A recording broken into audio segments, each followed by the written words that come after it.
Como ya lo mencioné anteriormente, QGIS maneja dos tipos de archivos, básicamente, dos tipos de datos geográficos, que son los datos vectoriales y los datos raster. Y bueno, básicamente estos tipos de datos son datos geoespaciales cuya información describe objetos que pueden estar en la superficie de la Tierra o algún fenómeno en particular, como por ejemplo la variación de la temperatura en la atmósfera, la precipitación pluvial, la radiación solar, el tipo de suelo. Ese tipo de variables son descritas a través de este tipo de datos geoespaciales. Y hay dos tipos, como lo he venido mencionando. Está el tipo de dato vectorial, que son archivos de datos que se llaman shapefiles, y están los tipos de datos que se llaman raster. Primero, los archivos tipo vectorial son entidades de tipo punto, línea o polígono, que van a formar en general o pueden describir objetos totalmente delimitados. Y por otro lado, los archivos raster son matrices de datos, estructuras de datos de cierto tamaño que permiten la descripción de variables que no están completamente definidas o que no son como tal objetos dentro de un espacio. Entonces, los datos de tipo vectorial se construyen a través de segmentos finitos definidos por puntos iniciales y por puntos finales. Describen variables, como ya lo mencioné anteriormente, que tienen un límite bien definido. Por ejemplo, terrenos, ríos, caminos, asentamientos urbanos, por ejemplo, lagos. Todo ese tipo de objetos tangibles y físicos se pueden describir a través de este tipo de archivos o este tipo de datos. Entonces, como tal, los datos punto pues solamente describen la posición y alguna característica en específico. Un vector de línea es un conjunto de puntos y en general es una secuencia de vértices unidos, pero que no se cierran como tal. Solamente se pueden utilizar perfectamente para describir algún camino o un río o tendido eléctrico, por ejemplo, ¿no? Se puede utilizar mucho para describir ductos petrolíferos o ductos de gas, y en función de ello hacer análisis de logística. El otro tipo de dato vectorial es el polígono, el cual se construye a partir de los dos anteriores.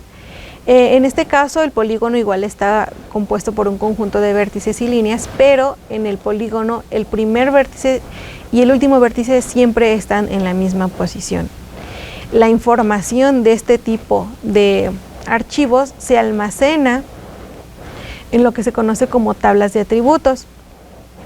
En ello se puede describir, por ejemplo, superficie, las dimensiones que tenga cierta área, el perímetro, o la descripción, por ejemplo, si tenemos una tabla de tipos de suelo, va a decir tipo de suelo 1, qué características tiene, qué dimensiones tiene y particularidades muy específicas solamente de ese espacio. Entonces aquí podemos ver una imagen de cómo, por ejemplo, los shapefiles pueden interactuar con el entorno. Por ejemplo, podemos ver una línea que cruza aquí que puede representar el camino, los puntos pueden representar los árboles y los cuadros o polígonos pueden representar los asentamientos donde hay casas. Y por ejemplo, aquí podemos observar un shapefile que está describiendo la forma de un lago, por así decirlo, ¿no? Entonces, así es como se representaría a partir de datos vectoriales los objetos del mundo físico. Por otro lado, los datos raster son el otro tipo de archivos, y estos, la particularidad que tienen es que se utilizan para representar variables que no están completamente delimitadas. Por ejemplo, en esta imagen, si nosotros quisiéramos representar el pastizal a través de un tipo de dato vectorial, no sería lo más adecuado, ya que estaríamos perdiendo características como por ejemplo la variación del color o la variación de tamaños, Cuando las variables son altamente cambiantes, es mejor utilizar un tipo de dato raster, porque, por ejemplo, la temperatura es una variable que cambia continuamente. Entonces, las variables continuas necesitan este tipo de datos, porque imagínense cuántos valores de temperatura tendríamos en un radio de 1 kilómetro. Demasiados, y para poder agregar un polígono para cada valor de temperatura sería inmanejable, se volvería inmanejable y los procesos se volverían más lentos y más tardados. Entonces, esa es la bondad de los archivos raster.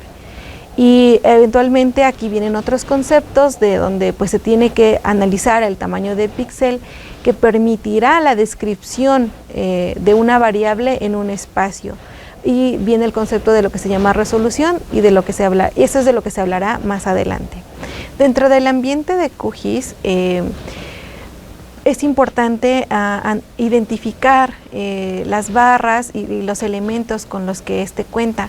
Primero, pues aquí tenemos la barra de herramientas que nos va a permitir gestionar todos los procesos que vamos a hacer sobre una de las capas temáticas que se vayan a trabajar.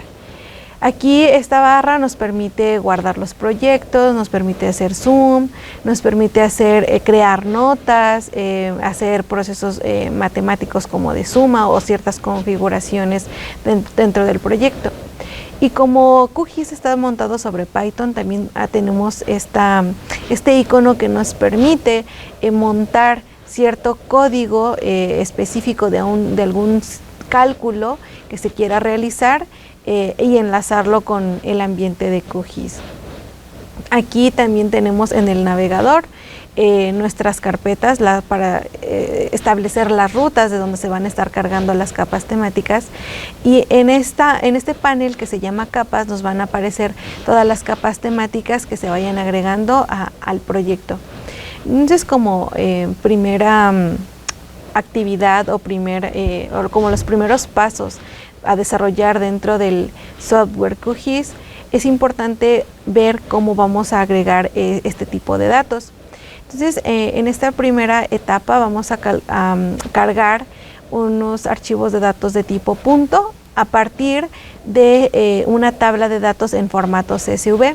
Es importante mencionar que a veces los datos punto los podemos encontrar ya como shapefiles o en formatos CSV o formato de texto.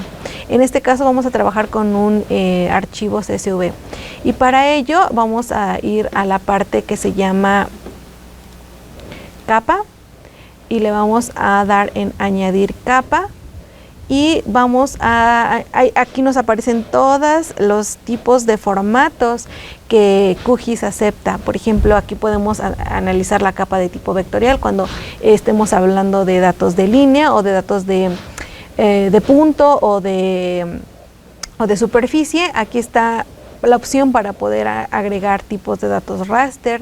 También hay otros tipos de datos que se llaman de tipo malla, que son muy parecidos a los raster, pero con características muy particulares. Cuando queramos agregar una capa que ya se encuentre en la base de datos de PostGIS, la podemos cargar directamente. Y también podemos agregar otros tipos de archivos, ahí dependiendo del tipo de archivo que tengan, verificar la compatibilidad. Entonces, en este momento vamos a darle aquí en la coma donde dice añadir capa de texto delimitado. Aquí nos aparece este panel donde podemos dar aquí en los 3 puntos para jalar el archivo, y aquí yo lo tengo en mi carpeta, lo cargo, añadir, y entonces aquí me aparece una vista previa de la tabla que estoy jalando.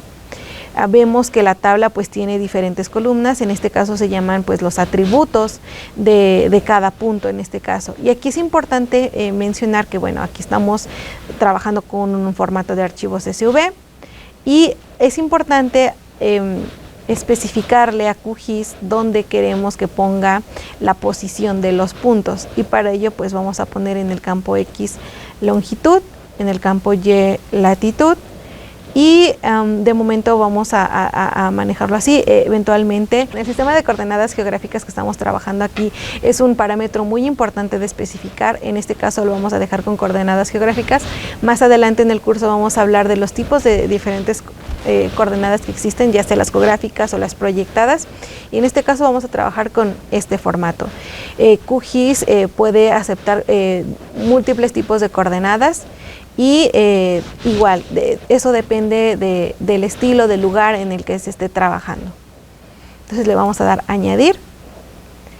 Y aquí podemos ver que ya nos cargó nuestros tipos, nuestros datos en forma de punto. Y si ustedes ven, pues forman, estos son datos de electrolineras ubicadas a lo largo de todo el país. Entonces, pues lo que vamos a hacer aquí es contar cuántos puntos o cuántas electrolineras hay en cada estado del país, y para ello nos vamos a apoyar de otro archivo shapefile, pero en este caso de la división política de nuestro país. Y para eso ahora vamos a añadir otra capa que le vamos a igual a dar en añadir capa, perdón. Ahora añadir capa de tipo vectorial. Y vamos a decir que pues nuestro tipo de fuente es un archivo y la vamos a cargar desde aquí. Justamente aquí está nuestro archivo shapefile. Es importante mencionar aquí que los archivos shapefile están compuestos de un conjunto de archivos, no son archivos únicos. Como son archivos que están estructurados de una forma particular, los archivos shapefile pueden estar constituidos de 4 o de 8 archivos, y todos ellos necesitan estar en la misma ruta y en la misma dirección para poder funcionar dentro de nuestro software de escritorio. Entonces, es importante añadir el archivo .shape, le damos a abrir y añadir. Aquí ya se nos cargó el mapa, se ve así, y vemos que aquí está nuestro mapa digital con la división política. Entonces nosotros también podemos aquí en el panel de capas modificar ciertas cosas. Por ejemplo, si queremos ver los puntos arriba del mapa, lo podemos cambiar de orden. Incluso podemos cambiar el estilo y los colores y las formas. Por ejemplo, en el archivo shape de puntos podemos modificar que no sean puntos como tal redondos, sino que sean triángulos o pentágonos o estrellas, por mencionarlo. Cualquier tipo de icono disponible en el QGIS se puede modificar. En este caso, por ejemplo, podemos incluso modificar el color directamente y muy sencillamente aquí en estilos. Los podemos cambiar de color, por ejemplo, aquí, que sean rojos o que sean amarillos o que sean verdes.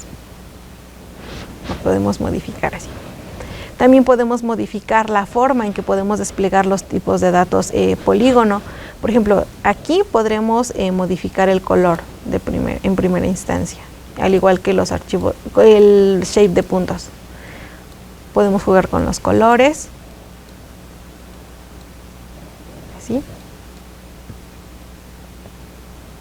por ejemplo, ¿no? Y también dentro de las propiedades nosotros podemos alterar la simbología de cada una de nuestras capas. Por ejemplo, aquí nosotros podemos decir que si lo queremos el relleno es azul, pero podemos no querer el relleno. Podemos quitárselo y decirle aplicar y ya nada más nos va a quedar la pura línea. Ya es cuestión de gustos del usuario. Ahora, en cuanto a los archivos de tipo punto, igual podemos modificar lo que les decía, el tipo de indicador. Por ejemplo, puede ser, no sé, aquí por ejemplo nos pone algunos símbolos predeterminados como opción. Puede ser un diamante. Podemos modificar el tamaño, por ejemplo aquí. Podemos modificar que esté de 4.4 milímetros, podemos hacerlo más pequeño o más grande. Por ejemplo, podemos hacerlo, no sé, de 2. Y podemos aplicarlo y así hicieron los pequeños. ¿Sí lo ven? más grandes. Podemos cambiarles el color.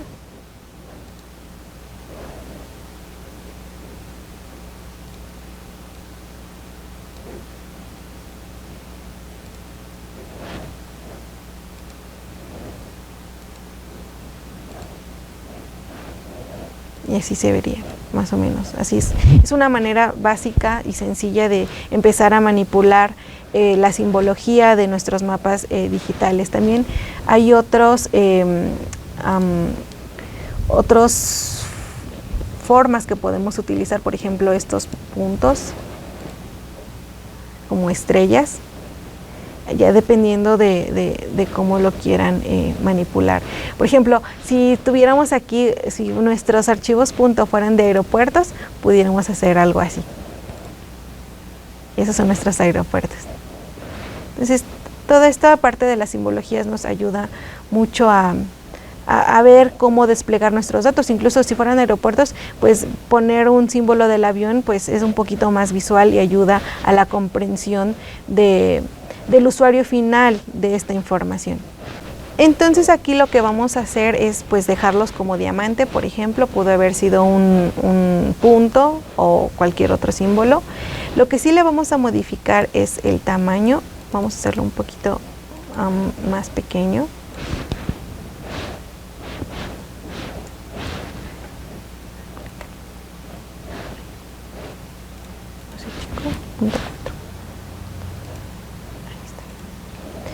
Entonces, para contar cuántas electrolineras o cuántos puntos tenemos por estado, lo que tenemos que hacer es tomar una función de QGIS que se llama conteo de puntos a través de un polígono, puntos dentro de un polígono. Entonces, ¿dónde vamos a encontrar esto? En la pestaña que se llama vectorial, en herramientas de análisis, y vamos a utilizar la opción que se llama contar puntos en polígono. Y vamos a seleccionar cuáles son nuestros polígonos bajo los cuales se va a llevar a cabo el conteo. En este caso lo podemos dejar así, podemos escoger un campo de peso, que puede ser, el campo de peso está relacionado más bien con la capa de polígonos, donde nosotros podemos definir que se haga en función de alguno de los atributos de la tabla del polígono, o bien dejarlo así. Realmente lo que va a hacer por default el algoritmo es contar los puntos dentro del polígono que están en función del ID que tiene la tabla de atributos del shape de polígonos. En un momento se las muestro. Entonces le vamos a dar ejecutar. Cerramos. Abrimos la nueva información que se nos generó. Y ahora podemos ver que se generó una nueva capa que tiene la misma forma que en nuestro mapa digital de división política, pero que ahora se le agregó una nueva columna a la tabla de atributos. Y a esta nueva columna pues se le llamó número de puntos, le pudimos haber puesto otro nombre, y aquí nos dice que, por ejemplo, Guerrero tiene 20 puntos, Hidalgo tiene 9, y así en total cada uno. Cada punto se clasificó en función de su ubicación y del estado en el que se encuentra.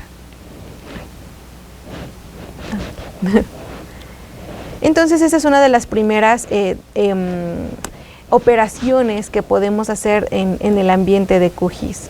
Contar puntos, también podemos, por ejemplo, contar el número de bancos. Por ejemplo, si estuviéramos en la Ciudad de México y tuviéramos un mapa de división de alcaldías y tenemos información de puntos de bancos, podemos calcular cuántos bancos hay en cada alcaldía. Y esos son primeros pasos que nos pueden permitir o dar paso a una planeación, por ejemplo, no sé, para una red o restaurantes, por ejemplo, una red de distribución de comida, o no sé, este tipo de operaciones tienen muchísimas aplicaciones. Entonces, así es como esta operación se realizaría.